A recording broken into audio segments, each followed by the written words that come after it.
Antique guitars and vinyl records are just a few things that remind us of the time when the Beatles rocked Toronto. This exhibition at the St. Lawrence Market Gallery is one that features rare photographs and memorabilia of the ever so popular band. The hundreds of rare images are meant to celebrate the band and the fans, focusing on the 1960s.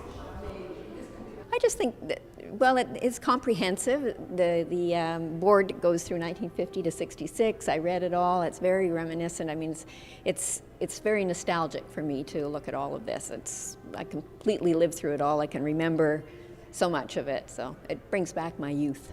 The concerts that they're talking about here, 1963 to 66, I was 13 to 16 years old, so prime time for getting into that sort of thing, and they were just phenomenal at the time, and it was just fun to follow their career. Their music was great, films they put out, we just loved them.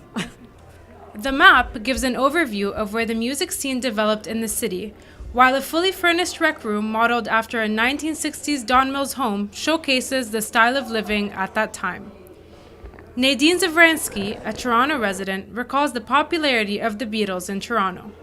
Oh, they were so popular. I remember them being on the Ed Sullivan Show and how everyone was screaming and so on. And they came to Toronto, which was great for Toronto and all the fans. It was a big news story. I remember it well.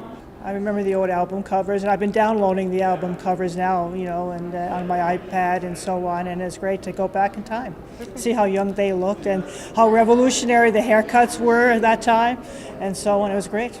Toronto is the only North American city where the Beatles have performed live 6 times. This exhibition definitely brings back many memories to those who were raised during that time. If you're interested in checking out When the Beatles Rocked Toronto, this exhibition will be running until November 12th. Zeinab Saidoun, Ryerson TV News.